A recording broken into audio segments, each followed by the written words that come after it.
No Pets Allowed by M. A. Cummings. I can't tell anyone about it. In the first place, they'd never believe me, and if they did, I'd probably be punished for having her because we aren't allowed to have pets of any kind. It wouldn't have happened if they hadn't sent me way out there to work. But you see, there are so many things I can't do. I remember the day the chief of vocation took me before the council. "I've tried him on a dozen things," he reported. People always talk about me as if I can't understand what they mean, but I'm really not that dumb. "There doesn't seem to be a thing he can do," the chief went on. "Actually, his intelligence seems to be no greater than that which we believe our ancestors had back in the 20th century." "As bad as that?" observed one of the council members. "You do have a problem." "But we must find something for him to do," said another. "We can't have an idle person in the state. It's unthinkable." "But what?" asked the chief. "He's utterly incapable of running any of the machines. I've tried to teach him. The only things he can do are already being done much better by robots." There was a long silence, broken at last by one little old council member. "I have it!" he cried. "The very thing. We'll make him guard of the treasure." "But there's no need of a guard. No one will touch the treasure without permission. We haven't had a dishonest person in the state for more than 3,000 years." "That's it exactly. There aren't any dishonest people, so there won't be anything for him to do. But we will have solved the problem of his idleness." "It might be a solution," said the chief. "At least a temporary one. I suppose we will have to find something else later on, but this will give us time to look for something." So I became guard of the treasure, with a badge, and nothing to do unless you count watching the key. The gates were kept locked, just as they were in the old days, but the large key hung beside them. Of course, no one wanted to bother carrying it around. It was too heavy. The only ones who ever used it anyway were members of the council. As the man said, we haven't had a dishonest person in the state for thousands of years. Even I know that much. Of course, this left me with lots of time on my hands. That's how I happened to get her in the first place. I'd always wanted one, but pets were forbidden.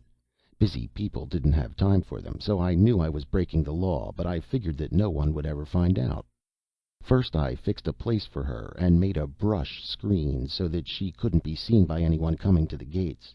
Then one night I sneaked into the forest and got her. It wasn't so lonely after that. Now I had something to talk to. She was small when I got her. It would be too dangerous to go near a full-grown one. But she grew rapidly. That was because I caught small animals and brought them to her. Not having to depend on what she could catch, she grew almost twice as fast as usual, and was so sleek and pretty. Really, she was a pet to be proud of. I don't know how I could have stood the 4 months there alone if I hadn't her to talk to. I don't think she really understood me, but I pretended she did, and that helped. Every 3 or 4 weeks, 3 of the council members came to take a part of the treasure or to add to it. Always 3 of them. That's why I was so surprised one day to see one man coming by himself. It was Grem, the little old member, who had recommended that I be given this job. I was happy to see him, and we talked for a while, mostly about my work and how I liked it. I almost told him about my pet, but I didn't because he might be angry at me for breaking the law. Finally, he asked me to give him the key. "I've been sent to get something from the treasure," he explained. I was unhappy to displease him, but I said, I can't let you have it. There must be 3 members. You know that." "Of course I know that, but something came up suddenly, so they sent me alone. Now let me have it." I shook my head. That was the one order they had given me, never to give the key to any one person who came along. Grem became quite angry. "You idiot!" he shouted. "Why do you think I had you put out there? It was so I could get in there and help myself to the treasure." "But that would be dishonest, and there are no dishonest people in the state." "For 3,000 years, I know." His usually kind face had an ugly look I had never seen before. "But I'm going to get part of that treasure, and it won't do you any good to report it, because no one is going to take the word of a fool like you against a respected council member. They'll think you are the dishonest one. Now give me that key." It's a terrible thing to disobey a council member. But if I obeyed him, I would be disobeying all the others, and that would be worse. "No!" I shouted. He threw himself upon me. For his size and age he was very strong, stronger even than I. I fought as hard as I could, but I knew I wouldn't be able to keep him away from the key for very long. And if he took the treasure, I would be blamed. The council would have to think of a new punishment for dishonesty. Whatever it was, it would be terrible indeed. He drew back and rushed at me.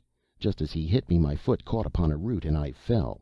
His rush carried him past me, and he crashed through the brush screen beside the path.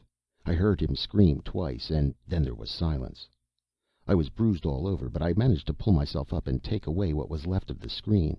There was no sign of Grem, but my beautiful pet was waving her pearl green feelers as she always did in thanks for a good meal. That's why I can't tell anyone what happened. No one would believe that Grem would be dishonest, and I can't prove it, because she ate the proof. Even if I did tell them, no one is going to believe that a flycatcher plant, even a big one like mine, would actually be able to eat a man. So they think that Grem disappeared, and I'm still out here with her. She's grown so much larger now, and more beautiful than ever. But I hope she hasn't developed a taste for human flesh. Lately, when she stretches out her feelers, it seems that she's trying to reach me.